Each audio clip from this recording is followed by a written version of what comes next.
Lumos Maxima. Sorciers, sorcières et moldus, bienvenue sur la voie 9-3/4, le podcast pour les sorciers et les moldus.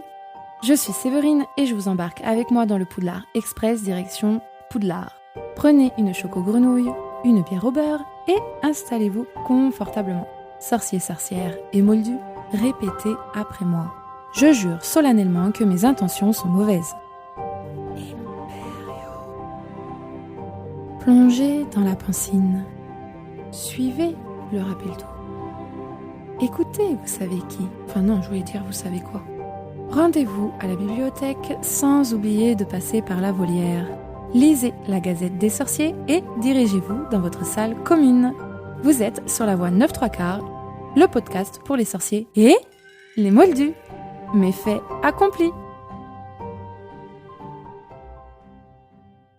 Bonjour tout le monde, j'espère que vous allez tous très bien et que vous êtes fin prêts pour ce nouvel épisode de la voie 9-3/4. Alors oui, l'épisode sort aujourd'hui, seulement aujourd'hui au lieu de jeudi dernier et j'en suis navrée, mais j'avais besoin pour moi et pour une autre personne de faire une pause en fait. Dans la vie, il y a des imprévus et c'est ce qui s'est passé pour moi à nouveau. Je ne vais pas en parler ici parce que ce n'est pas le moment ni même le lieu. Et si un jour j'en parle, ce sera certainement parce que ce sera en adéquation avec ce que je dis par rapport à la saga. Enfin bref, à voir. En tout cas, aujourd'hui, dans ce Rappel-tout, nous allons voir ensemble des mots et termes que l'on retrouve dans Harry Potter et le prisonnier d'Azkaban. Et je vous le rappelle, le Rappel-tout, c'est l'épisode magique de courte durée ou pas, qui contient une à plusieurs descriptions spécifiques liées à la saga. Et on commence avec le Magicobus. Et donc, le Magicobus est un bus magique qui est invisible par les moldus. C'est un bus à double impérial violet qui roule à 200 km/h. Et les bus impériaux, en fait, ils possèdent généralement 2 étages, mais là, le Magicobus, il a la particularité d'avoir 3 étages. C'est le transport d'urgence pour les sorciers et sorcières en perdition. Et la journée, il comporte des chaises et des fauteuils dépareillés. Et la nuit, eh bien, ce sont des lits. Il a aussi la particularité de se déplacer en bondissant d'une destination à une autre, ce qui n'est pas vraiment confortable. Et pour le faire venir, il suffit de faire un signe avec sa baguette magique en étant sur le trottoir. Le conducteur du Magicobus s'appelle Ernie dans le mur et le contrôleur Stan Rocade. On constate que le traducteur nous a fait un très joli jeu de mots avec leur nom de famille, avec donc dans le mur et Rocade. Et vous savez quoi ? Le Magicobus a été créé en copiant les moldus, tout comme la plomberie de l'école qui a été installée à Poudlard, pour que du coup les sorciers, infirmes ou trop jeunes puissent se déplacer. Dans le Magicobus, pas dans les toilettes de Mimi Géniard, bien évidemment.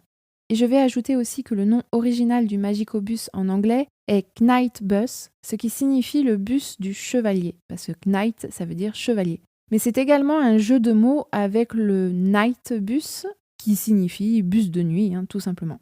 Et dernière petite chose, le nom original du conducteur, donc pour Ernie dans le mur, est Prong, ce qui est un terme de la Royal Air Force signifiant crash, d'où dans le mur en français. Passons ensuite au mot Azkaban. Et Azkaban, c'est la prison des sorciers de Grande-Bretagne et elle est située sur une île au milieu de la mer du Nord. Et vous savez quoi ? Eh bien, à l'origine, ce n'était pas une prison. La forteresse, bâtie au XVe siècle, a été créée et agrandie par des moyens magiques et elle était incartable. Souvenez-vous, ça signifie qu'elle n'apparaît pas sur les cartes moldues et de sorciers. La forteresse était habitée par un sorcier, un puissant mage noir du nom de Écrise X. Il y attirait les marins moldus afin de les torturer et de les tuer. Le sorcier pratiquait les pires sorts de magie noire et il utilisait des charmes de dissimulation sur la forteresse, d'où son incartabilité. Mais à sa mort, les sortilèges ont disparu avec lui et le ministère de la magie y découvre une île au milieu de l'océan. Ils vont forcément enquêter et en enquêtant, ils trouvent la bâtisse infestée d'êtres maléfiques, ce qui est la partie la moins effrayante de ce qu'ils avaient découvert à l'intérieur.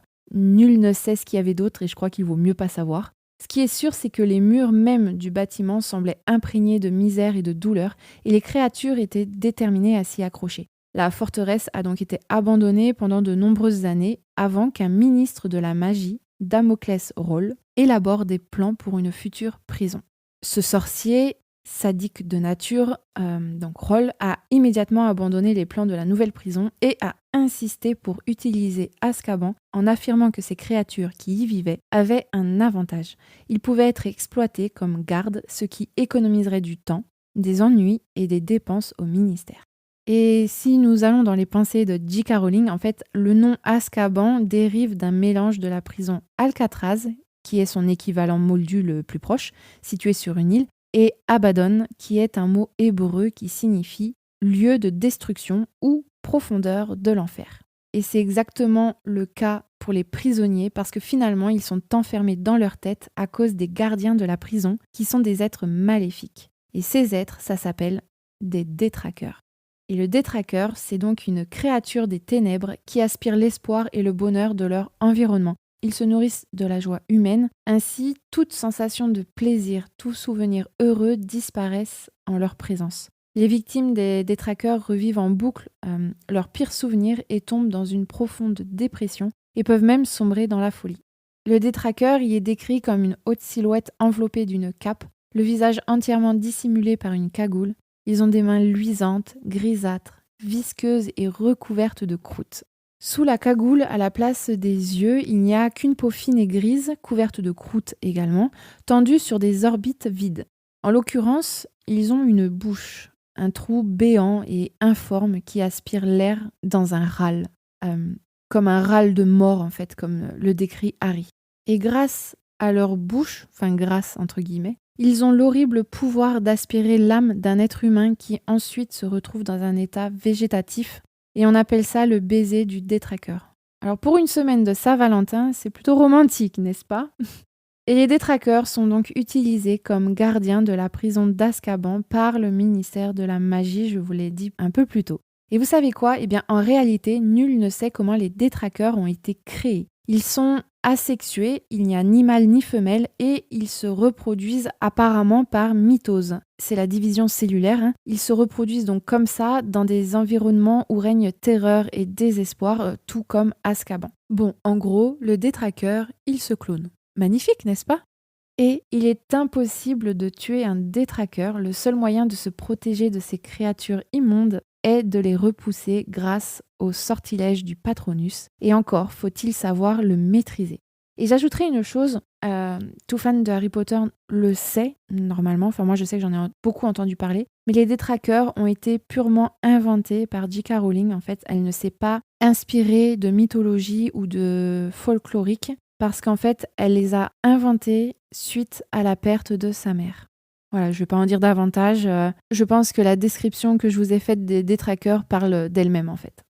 On en vient donc au mot suivant. Vu que pour les repousser, on a besoin d'un patronus, je vous explique ce que c'est. Donc le patronus, c'est un esprit protecteur qui apparaît suite à un sortilège. Si le sortilège se déroule normalement, le patronus, il apparaît. Ce sortilège est un sortilège de protection utilisé contre les détraqueurs, c'est-à-dire une sorte d'anti-détraqueur. Un protecteur qui jouera le rôle de bouclier entre le sorcier et le détraqueur. Le patronus, il représente une force positive, une projection de tout ce qui sert de nourriture aux détraqueurs, en fait, l'espoir, le bonheur, le désir de vivre. Mais à l'inverse des humains, le patronus ne peut pas sentir de désespoir et le détraqueur ne peut donc pas lui faire de mal. Chaque patronus est unique, il change de forme selon le sorcier qui le fait apparaître. Et ce patronus apparaît en prononçant une incantation qui ne produira son effet que si le sorcier se concentre de toutes ses forces sur un souvenir particulièrement heureux. Le sortilège est très dur. Soit on arrive à avoir un patronus incorporel, soit un patronus corporel. Le patronus incorporel ne sera qu'une sorte de fumée argentée. Ce n'est pas un vrai patronus et donnera une protection limitée. Tandis que le patronus corporel, lui, il aura la forme et la substance d'un animal et ainsi fournir le pouvoir défensif. La formule est spero patronum ou expecto patronum. Et tout dépend si tu as lu les livres ou vu les films. Parce que dans les livres, la formule est spero patronum, alors que dans les films, c'est expecto patronum. Et vous savez quoi ? Eh bien, j'ai toujours détesté les entendre dire expecto au lieu de spero, parce que j'ai grandi avec spero avant la sortie des films. Et mon problème est que je voulais que les films soient la copie conforme des livres. Donc j'avais beaucoup de mal avec expecto. Oui, j'ai dit j'avais. Parce que j'ai appris en faisant mes petites recherches que expecto patronum est en réalité la formule originale, la formule des livres en anglais. Alors forcément pour les films, ils n'allaient pas en sortir une autre. Quoiqu'ils auraient pu très bien doubler en disant spero patronum, mais je pense que ça rendait pas très bien et donc ils ont dû garder l'original. Du coup, maintenant, je l'aime beaucoup plus cette formule. Et en réalité, je crois que maintenant je préfère expecto patronum. C'est hallucinant comment on peut changer d'avis. Enfin bref, passons au prochain mot. Je vais vous parler de hippogriffe. Et hippogriffe, c'est une créature magique. Et là, je vais me faire un plaisir de vous faire la lecture des animaux fantastiques vie et habitat, de la description en fait de l'hippogriffe, qui lui a une classification MDLM 3X. Et je sais que vous ne vous en souvenez pas, mais 3X, ça veut dire ne pose pas de problème à un sorcier compétent. Ça veut dire que la créature n'est pas totalement dangereuse, ni complètement inoffensive. L'hippogriffe est natif d'Europe, mais s'est répandu dans le monde entier. Il a la tête d'un aigle géant et le corps d'un cheval. Il est possible de le dresser, mais seuls des experts peuvent s'y risquer.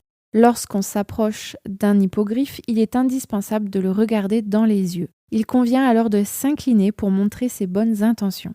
Si l'hippogriffe rend le salut, on peut se permettre de l'approcher de plus près. L'hippogriffe creuse la terre pour y trouver les insectes dont il se nourrit, mais son régime alimentaire comprend également des oiseaux et de petits mammifères. Les hippogriffes construisent à même le sol des nids dans lesquels ils pondent un seul œuf grand et fragile qui éclot 24 heures plus tard.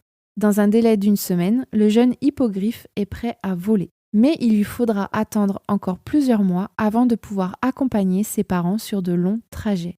Oh, c'est trop mignon, j'ai envie d'avoir un hippogriffe. Et l'œuf, il éclot au bout de 24 heures. C'est énorme, je trouve. Donc voilà pour l'hippogriffe. Nous allons passer du coup à une prochaine créature. Je vais vous parler de l'épouvantard. Et un épouvantard, c'est donc une créature qui change d'aspect à volonté en prenant toujours la forme la plus terrifiante possible.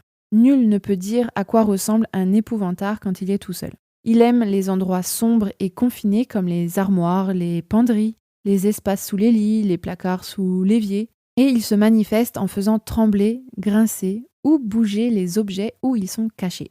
Ils peuvent être vaincus à l'aide du sortilège ridiculus qui peut se révéler très difficile parce qu'il faut trouver la forme la plus ridicule pour l'épouvantard afin de vaincre sa plus grande peur. Une fois l'épouvantard vaincu, il disparaît en une volute de fumée. Et vous savez quoi ?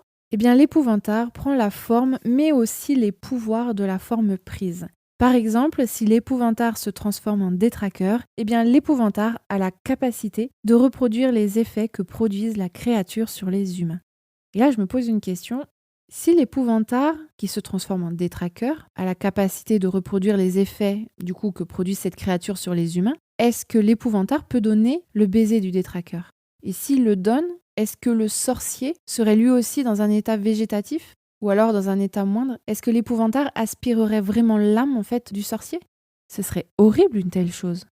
Je vais vous poster la question en fait sur Spotify. J'aimerais avoir votre retour. Dites-moi ce que vous en pensez. Parce qu'en vrai, ce serait horrible.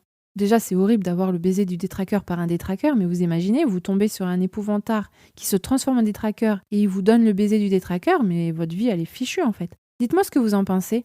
Alors par contre, la question ne sera disponible que sur Spotify malheureusement, mais dans ces cas-là, je vous invite à aller y répondre sur YouTube dans les commentaires. Donc je sais que là, si vous m'écoutez sur Spotify, je sais que c'est beaucoup plus rapide de répondre directement en dessous. Et si vous êtes sur une autre plateforme, je sais qu'il va falloir aller sur YouTube exprès. Donc voilà, si jamais vous avez le temps, que vous avez envie d'y répondre, je vous invite à y faire un petit tour. Donc voilà, c'est une question que je viens de me poser et que j'avais envie de partager avec vous.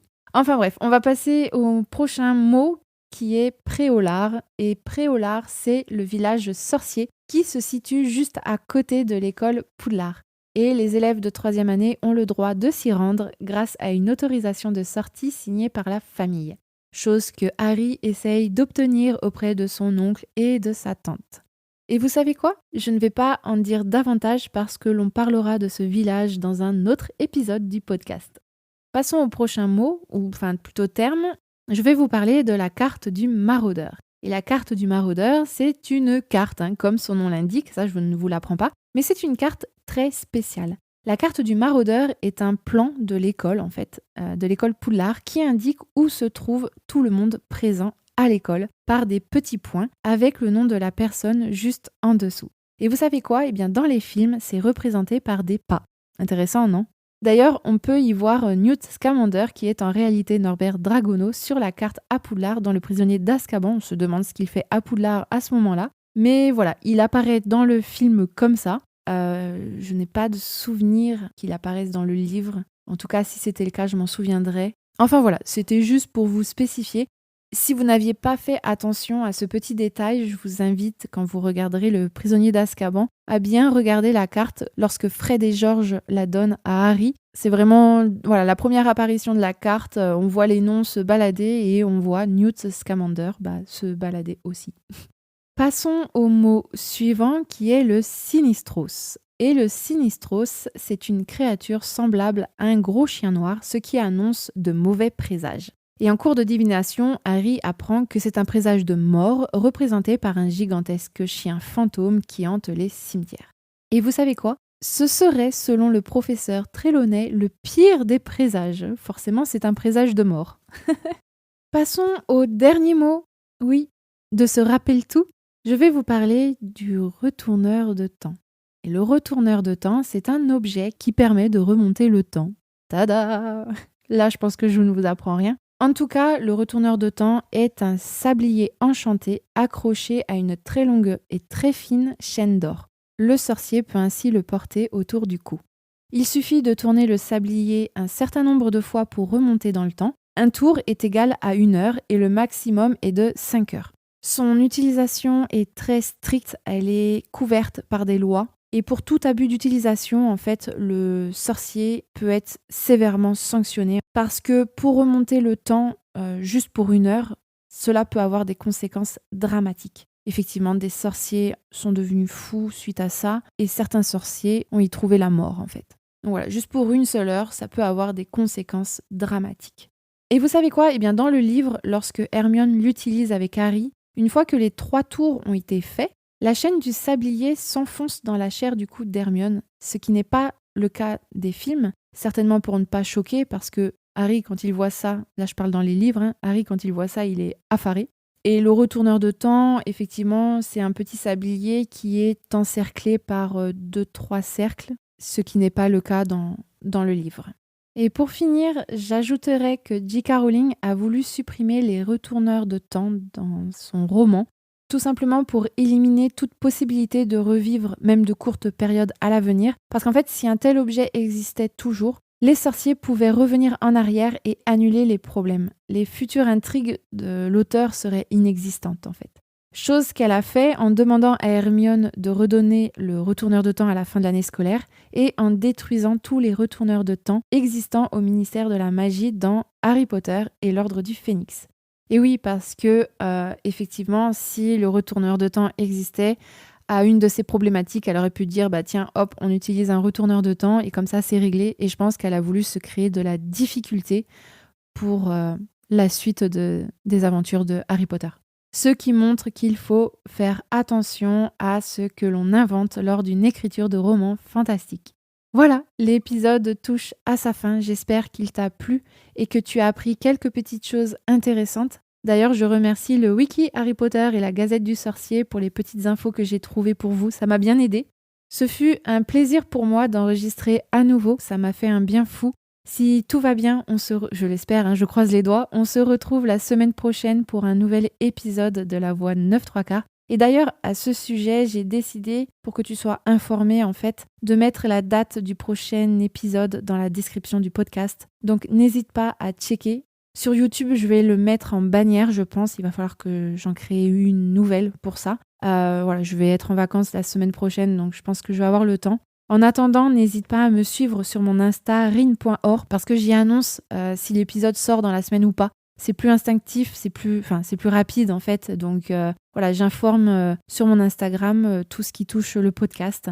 Et en plus de ça, je partage ma collection. Donc n'hésite surtout pas. Je te remercie de ton écoute et je te souhaite une très bonne journée ou nuit, suivant l'heure où tu m'écoutes comme d'habitude. Je te dis à la semaine prochaine. Salut, salut! Sorciers, sorcières et moldus, merci infiniment de m'avoir écouté. J'espère que vous avez passé un très bon moment. Laissez-moi une ou plusieurs petites étoiles, un commentaire, ça fait toujours plaisir et surtout, c'est déduit par les impôts moldus.